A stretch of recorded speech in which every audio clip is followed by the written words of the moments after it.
guys? Brooke Fremouw here today as an adoptive mom and certified trauma support specialist that specializes with adoptive families. We are going to talk about control. Control. Do you guys want to know why parenting adopted children is so drastically different than parenting biological children? Control is the word.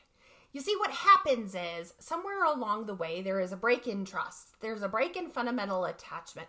And so I've referenced this in some of my other videos, but if you aren't familiar with the book, The Primal Wound, I would highly recommend checking that out. The Primal Wound talks about the attachment that a baby receives to their biological mother in the womb. And at that point, if you know developmentally the milestones for a baby, the baby actually believes it's part of the mom, even post-birth. And so a severance between that baby and the mother, the baby actually feels as though it is dying. It is losing itself when that primary attachment is broken. Now, here's the thing. I have some incredible children and some really brave, heroic birth moms. Birth moms that chose life for a child that they knew they could not care for.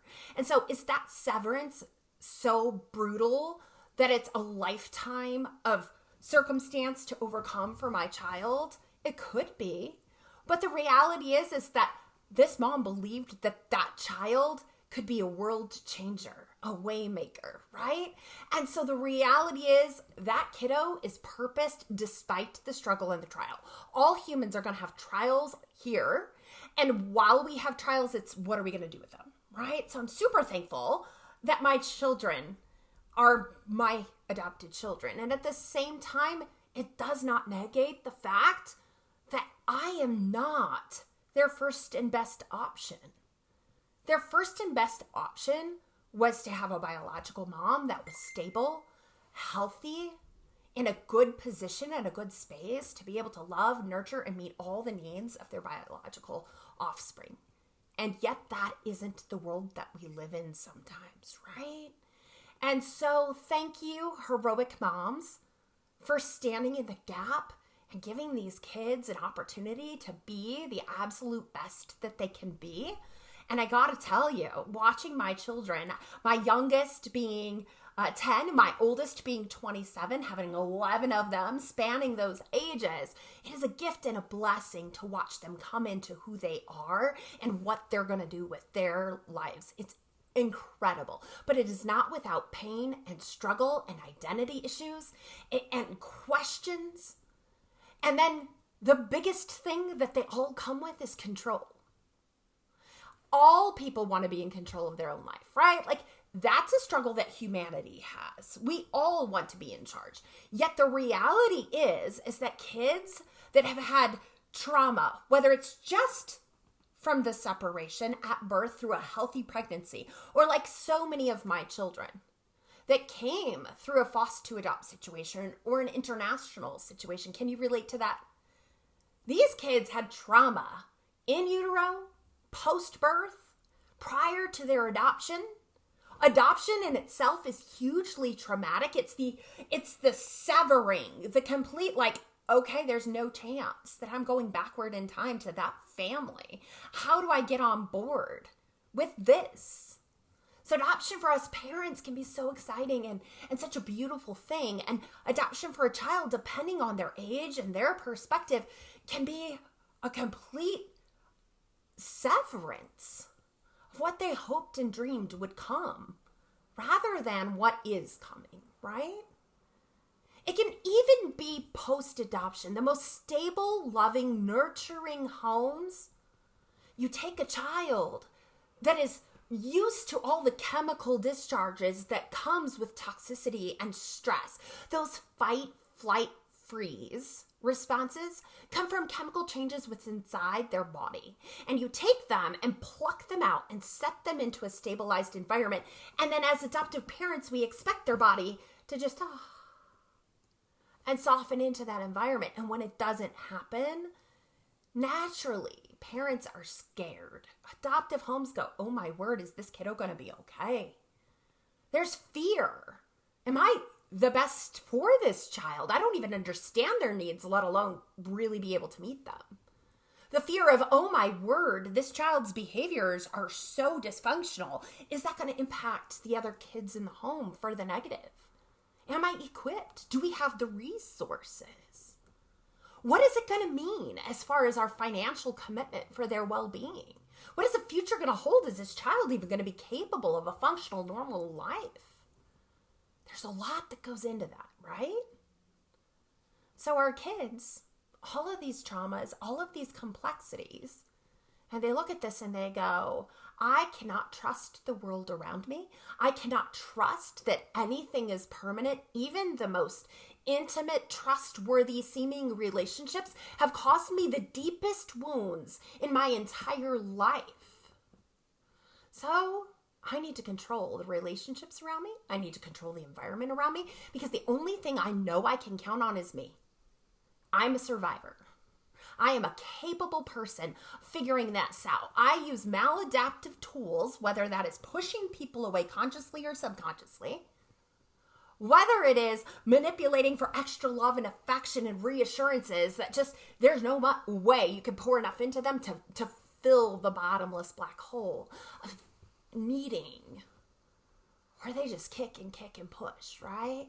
And say, stay away, I cannot trust, I cannot attach. And yet they need that motherly love and affection, so they draw you in just to kick you back away. That's called push-pull, control.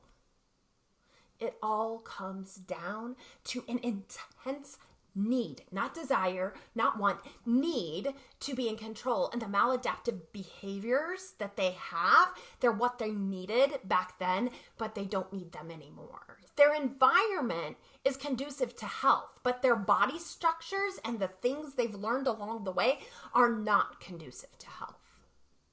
So what do? How do we help these kids to learn to sit in a place of surrender and allow you to be the parent? You are the authority in their life. This is your home. And yet, that tail's working really hard, right? That tail's wagging the dog instead of the dog wagging the tail. And you're going, I don't know how to fix these dynamics. And if you're anything like me, you've been in a season where it's like, okay, I've tried therapists. Okay, yeah, we did some med stabilization. Like the violence was too much. The anxiety was too much. And therapy takes time, a lot of time. And medications, they may or may not help, right? Like at the end of the day, this is trauma. And yes, chemicals are definitely off. But the fears don't go away just because of some medications, right?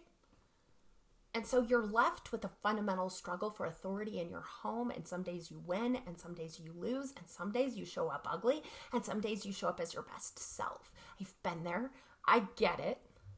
I've worked with hundreds of adoptive families at this point who have been there and get it. And let me tell you, it is a judgment-free zone. You don't know until you've walked a mile in those shoes, and it is hard. It is beyond hard. It is so painful for you, for your family, for the people looking in and watching it unfold. Painful and hard.